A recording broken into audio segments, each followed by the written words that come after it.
Ah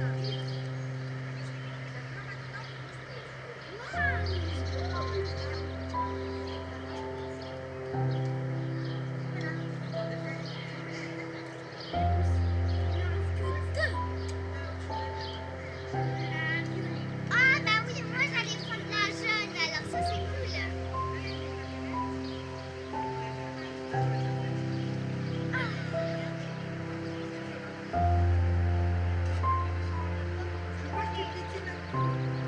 Regarde, je suis fort. Maman, j'ai trouvé un trésor.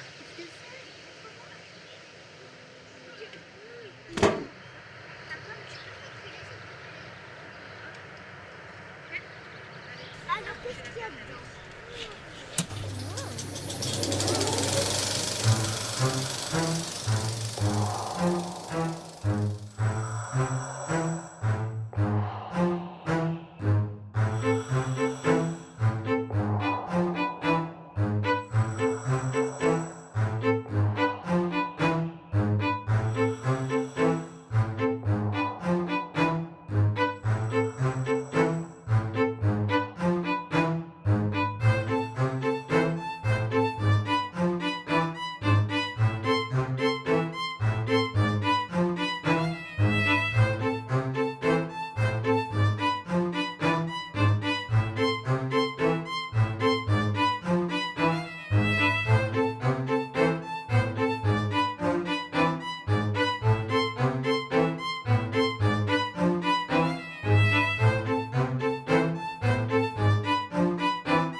Son serait visible si ça n'était pas si grave.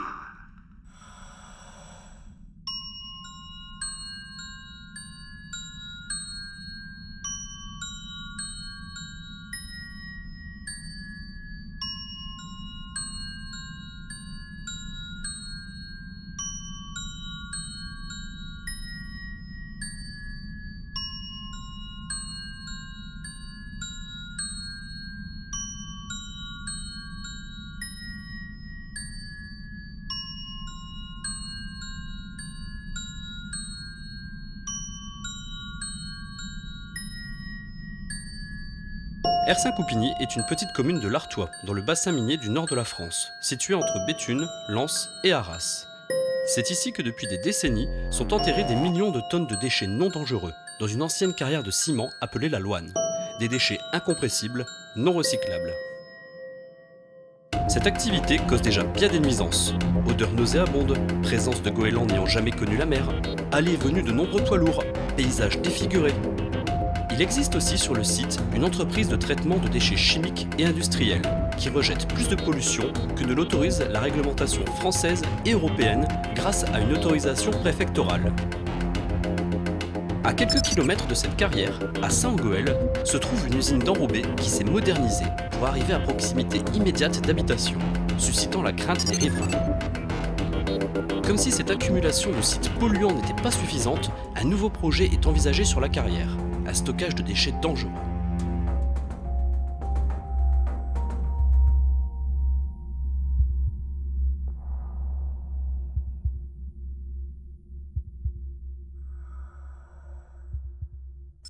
2047, R5 Coupigny, 4 ans après la grande catastrophe et 3 mois après la fermeture du site.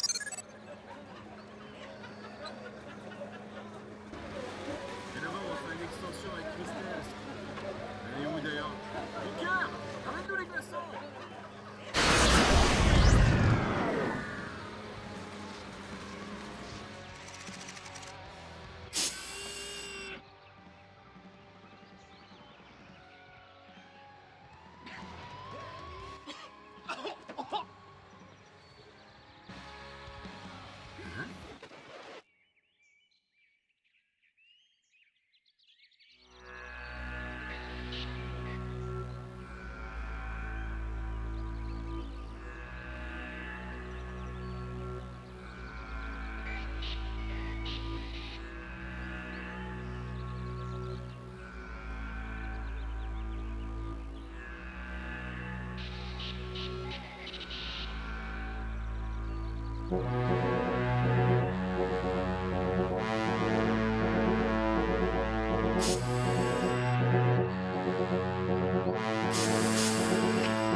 Quelques temps avant l'ouverture du site d'enfouissement de déchets toxiques.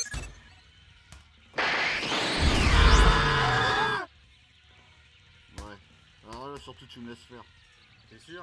Ouais, les années 20 c'est mon truc. Bon, on y va. Allez. Salut, ta mère Sarah, habitant de 2023. Y'a en brouille, wesh, tu vois, t'as vu? Avec mon pote on faisait du suture parce que vous courez un grand danger à cause de la centrale de traitement de déchets extrêmement... Hein? Je t'avais pas vu.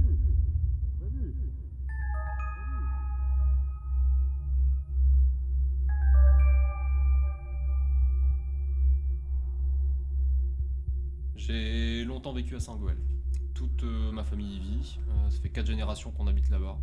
Une vie paisible, simple. Un projet de nouvelle usine d'enrobé est en train de s'implanter à Saint-Goël. À 60 mètres des autres habitations et implanté à proximité directe de terrains agricoles, voit le jour. Alors c'est un projet bien réel. On se demandait au départ si c'était pas une mauvaise blague, mais pas du tout. Donc on nous parle de bien-être, on nous parle de santé au niveau des habitants, on nous parle d'amélioration du cadre de vie. Et au final, on va laisser là, une usine impactée donc, par les odeurs, le bruit, la poussière et les rejets polluants et cancérigènes, toute une population. On a aussi de l'autre côté en fait à R5 Coupigny, donc le projet d'installation de stockage de déchets dangereux. Les sites actuels sont suffisamment négativement marquants pour ne pas en rajouter un autre, avec là, en plus, des produits toxiques et dangereux. Ces simples mots devraient faire qu'ils aient interdiction de s'implanter à proximité des habitations d'une école.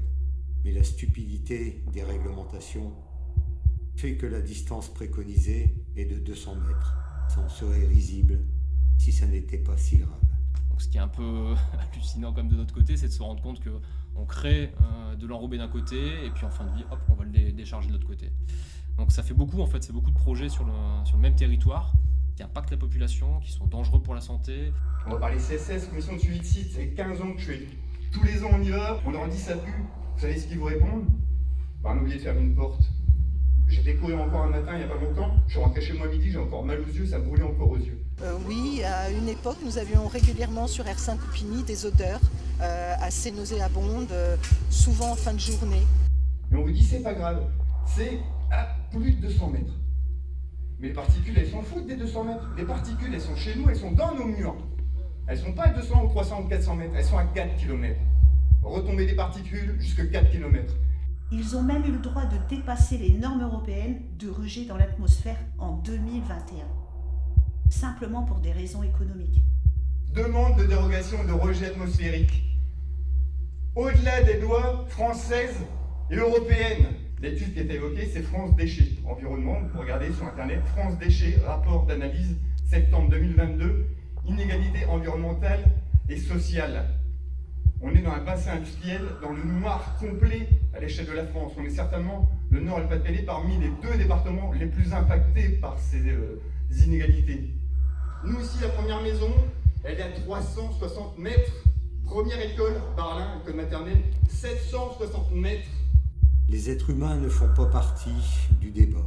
N'y est invité que la rentabilité, l'argent roi, le chiffre d'affaires.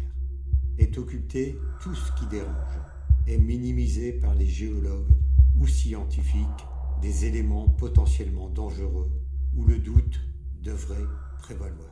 Exemple, l'existence de galeries minières et d'une faille sismique sous le site. Outre la proximité des habitations, des risques existent, comme la présence de failles sismiques actives à proximité immédiate de la carrière, à Lens, à Bouvigny-Marquefle et à Ruy. Même si le risque est faible, il n'est pas nul. On a parlé d'études sismiques avec ces failles, soi-disant sans danger. Pour nous, peut-être aujourd'hui, on n'en est même pas sûr. Par contre, pour les générations futures, je me pose des questions. Personne n'est sûr ici de la qualité de l'argile. Personne ici n'est sûr de la qualité du géotextile qui va recouvrir cette argile. Personne n'est sûr de ce qui va se passer dans 100 ans. La faille, leur géologue dit lui-même qu'il y a un risque faible, voire un risque modéré. Et risque faible dans mon langage n'est pas égal à 0. Dans leur sémantique, si. Elles sont les générations futures là-dessus. Et ça, on apprend dans les ateliers, tranquillement, l'industriel vous répondant, et les services de l'État qui sont présents, vous répondant, eh oui mais monsieur, les normes, les lois, eh ben, elles sont respectées. Il y en a déjà assez, pollution qui nous ramène là. C'est pas vrai d'en rajouter. Hein. Il faut passer aux générations futures. Qu'est-ce qu'ils vont nous attraper comme maladie après ça? Les nappes phréatiques vont être affectées. Mais ça, j'ai connu ça avant à l'humain. J'ai connu ça à l'humain. À l'humain, ils avaient interdiction de cultiver à 25 km à la route. À place de la pollution. Il y avait un taux élevé de cancer de la thyroïde. On ne tient pas à voir ça ici. Il faudrait que les habitants de Barlin se manifestent et qu'ils empêchent que ça aille plus loin, quoi. S'il y a plusieurs villes qui vont venir mettre leurs déchets toxiques, ça risque d'être gravissime pour le climat, pour les terres, pour tout. On parle de résidus d'épuration de fumée d'incinération, de déchets amiantés, des boues, des poussières contenant des métaux lourds et des terres contaminées. Durant 20 à 25 ans, 100 000 tonnes seraient enfouies chaque année pour un total de 2,3 millions de mètres cubes à terme.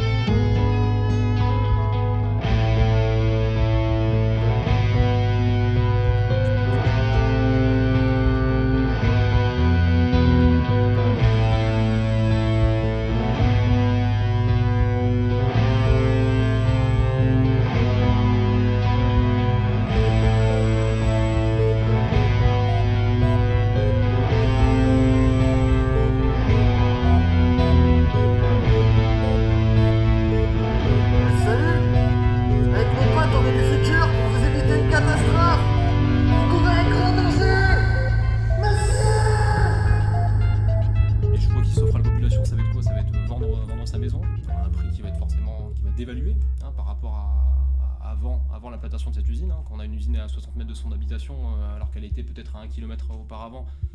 On se doute que pour revendre ça va être compliqué, donc on leur propose surtout en fait de mourir mais silencieusement, si possible. Ça serait mieux, ou simplement de s'en aller sans faire de vagues. Quand on parle du prix des maisons, messieurs, dames, Ersin, moins 30, moins 40. Nolé-Mines, moins 30, moins 40. Barlin, Saint-Goël, Aix-Noulette, moins 30, moins 40%. Demain, moi, j'aurais mis 200 000 euros dans ma maison, j'aurais fini mon prêt l'année prochaine. Je m'assois sur 80 000 euros. Merci, messieurs. 80 000 euros, messieurs, dames. Je m'assois dessus. L'erreur peut être humaine. Aujourd'hui, comment peut-on réimplanter une usine en connaissance de cause ? La réitération volontaire de Ce genre de projet, c'est clairement de la folie criminelle. Il n'y a pas d'autre mot.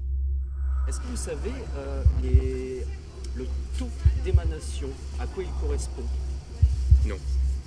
Alors, à titre de comparaison, c'est 180 millions de cigarettes qui sont rejetées dans l'air chaque heure. Est-ce que vous pensez que, à proximité des habitations, on puisse cohabiter avec un tel site? Alors, 180 millions de cigarettes par heure, pour quelle teneur? Teneur en mercure, teneur en quoi? En vapeur d'eau, teneur en... Ça veut rien dire pour moi. De l'eau? Pas vraiment, non. Bonjour monsieur. Pour répondre à votre question, nous nous sommes basés sur une étude très sérieuse réalisée par la Coordination nationale d'information et de défense sur la pollution par les centrales d'enrobés routiers. Il s'agit en réalité d'oxyde d'azote, d'oxyde de soufre, de benzène, des HAP, hydrocarbures aromatiques polycycliques, comme le toluène, appelé également méthylbenzène ou phénylméthane, utilisé généralement en tant que réactif ou solvant. Mais aussi de l'éthylbenzène, qui peut présenter des effets nocifs sur le système nerveux central. Son inhalation peut provoquer des fibroses pulmonaires. Cancérigène chez l'homme, classe 2B. Mais on y trouve également du xylène ou diméthylbenzène. Nocif sur le cerveau, les effets varient selon le type et la durée d'exposition. Alors de simples maux de tête jusqu'à la perte de connaissance, voire la mort. On y trouve également du méthanal, qu'on appelle aussi le formaldéhyde.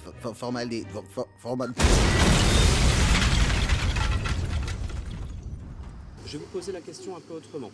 Qu'est-ce que vous pensez de la concentration de sites polluants dans un secteur aussi faible que celui que nous venons d'évoquer, à savoir Saint-Angoël, Hersin-Coupigny, Barlin, Frénicourt?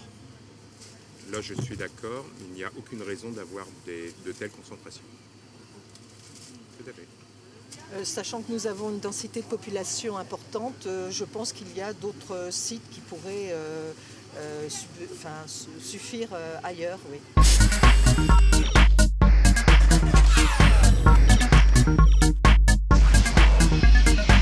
Sur le projet, comme ça vient d'être dit, nous ne sommes absolument pas contre les ISDD. Il faut bien une technique d'enfouissement et de stockage. On en est conscient. Mais nous sommes contre l'implantation à Hersin. Le site étant trop proche des habitations et venant à saturation des trop nombreux autres sites polluants existants. Votre dossier est superbe, il faut le reconnaître. L'emballage cadeau très joli. On se demande d'ailleurs pourquoi toutes les autres communes ne se battent pas pour avoir une ISDD chez elles. Ah oui, c'est vrai. J'oubliais. On a dans notre sous-sol, à Hersin, de l'or jaune. Après l'or noir, le charbon, avec ses millions de morts, l'or gris, avec le ciment, et ses milliers de morts et de malades. On a maintenant l'or jaune, avec un argile, soi-disant unique, ou presque, dans les Hauts-de-France. Formidable, quand même. On se moque de nous. Hersin-Coupigny est une ancienne cité minière, avec, comme les communes voisines, ses vestiges, ses terris, ses corons, sa rocade et ses autres friches délaissées au fil des révolutions industrielles. Elle ne tourne pas le dos à son passé, elle en est même fière. Mais quand une page se tourne, il s'agit d'en écrire une nouvelle, en évitant de reproduire les erreurs du passé et en valorisant ses richesses, comme par exemple les collines de l'Artois, la forêt domaniale et le parc départemental d'Olin, véritable poumon vert de l'ex-bassin minier, et espace de loisirs naturels et sportifs renommé et labellisé Centre de préparation des Jeux Olympiques Paris 2024.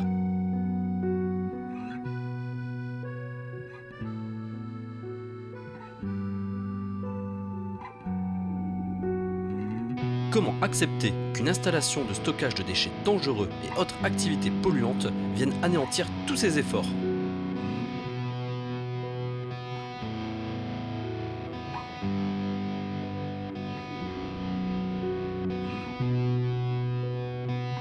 Et comme si les entrailles de ces terres n'avaient pas été suffisamment pillées, exploitées. Elles sont aujourd'hui engorgées de millions de tonnes de déchets, pour l'instant non dangereux, demain peut-être toxiques.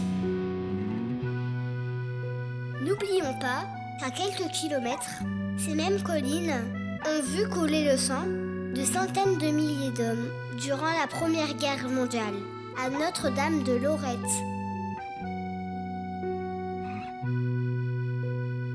Les obus qui ont enrichi les industriels polluent encore les terres de nos ancêtres. Non, nous ne l'acceptons pas.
majeur s'est produit.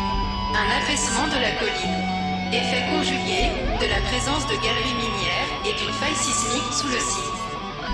Les odeurs étaient épouvantables durant plusieurs semaines. Ils ont pourtant été prévenus en 2022 par leur géologue. Mais le principe de précaution n'a pas été retenu.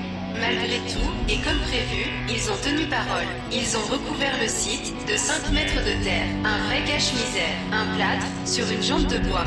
Ils y ont planté des arbres fruitiers pour le décor. Les fruits sont bien sûr non comestibles. Une autre partie du site a été aménagée en terrain de football. Les enfants peuvent y pratiquer leur passion grâce au masque à gaz mis à leur disposition. Les matchs se disputent en 2 fois 10 minutes, leur capacité pulmonaire étant limitée. Dans la région, vient d'ouvrir une usine fabriquant masques à gaz et bonbonnes à oxygène, c'est la 15e. Les communes de Hersin-Coupigny, Barlin et Frénicourt viennent d'inaugurer les premiers distributeurs automatiques de masques à gaz.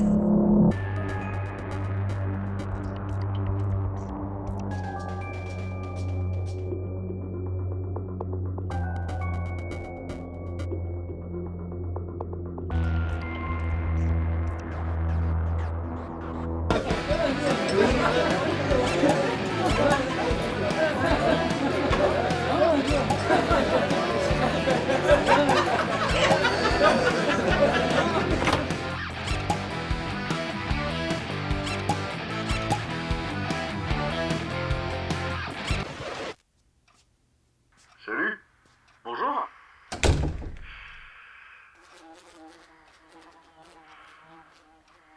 Mon pote et moi, on vient du futur. Pour vous éviter une catastrophe, vous courez un grand danger.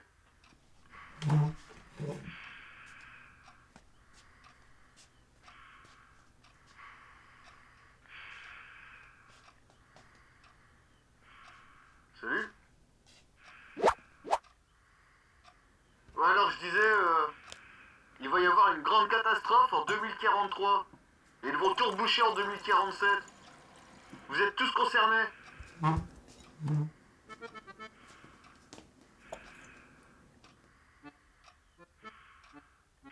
mais...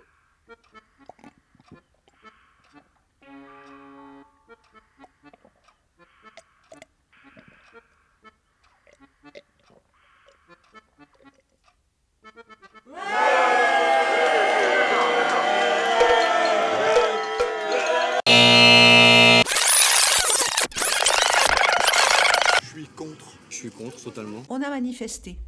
En réponse à cette manifestation, on nous a proposé une concertation. Le but de cette concertation, c'était pour l'industriel de nous montrer que son projet était propre. Réunion publique, atelier, on a enchaîné. Et on a beaucoup appris pendant cette concertation. On a beaucoup appris auprès de géologues, de docteurs en toxicologie, d'avocats spécialistes du droit à l'environnement, également auprès des services publics comme la DREAL, la BRGM, en charge du suivi des industriels et du respect des normes. On a appris que, quoi que l'on fasse aujourd'hui, on aurait toujours un déchet dangereux à enfouir quelque part. On a appris que plus notre région souhaitait développer l'industrie, plus on enfouirait de déchets chez nous. Pendant que les usines de Douai, Douvrin, Bourbourg fabriquent des batteries électriques, on enfouirait la partie non recyclable de ces batteries. On a appris que le Code de l'environnement desservait l'humain. Dans son article 515 alinéa 68, il permet aux industriels de dépasser les normes européennes de rejet dans l'air, simplement pour un motif économique. On a appris qu'une usine d'enrobé pouvait s'installer à 60 mètres des habitations en supprimant les champs. On a appris également qu'un centre d'enfouissement pouvait s'installer, lui, à 200 mètres des habitations en supprimant les bois. Et on a appris également que la DREAL et le BRGM, en charge de surveiller ces entreprises, n'y parvenaient pas, faute d'effectifs. On a appris aussi que l'Agence régionale de santé ne se souciait pas de notre avenir. Elle a refusé de participer aux ateliers, pourtant, elle est sensibilisée avec le saturnisme qui a été détecté dans notre région. Alors voilà, on s'est trouvé face aux industriels, un industriel qui a mangé l'autre, et puis un industriel qui se cache derrière l'autre. C'est pas moi, c'est lui. Ces sociétés sont devenues concurrentes. Alors on peut se demander à quoi bon un écopole de traitement de déchets chez nous avec l'ensemble de ces sociétés concurrentes. Pourront-elles travailler vraiment ensemble ? J'ai un doute. Néanmoins, durant les ateliers, on s'est bien battu. On s'est exprimé, on a défendu notre avis, on a tout argumenté. On vit déjà depuis des années à côté d'un centre d'enfouissement de déchets non dangereux. Depuis 1 an, on a une pollution visuelle extrême. Et des odeurs, j'en parle pas. Nouvelle autorisation donnée par le préfet, les rejets atmosphériques, mais aussi une usine d'enrobés. Près de chez nous. Encore une. 2147, Los Angeles, 104 ans après la grande catastrophe. Barrez-vous! Les morphos goélands! Ils reviennent!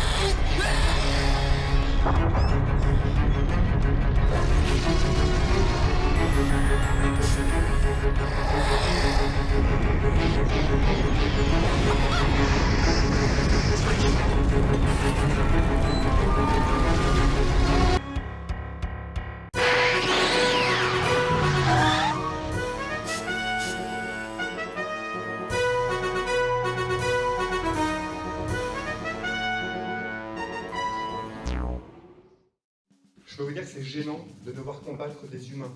J'ai rien contre ces messieurs. Par contre, le système, c'est dramatique. Baisse la tête, ferme-la, bosse et tais-toi. On n'est pas là pour ça. On est là pour se réveiller, pour sortir dans la rue quand il le faudra.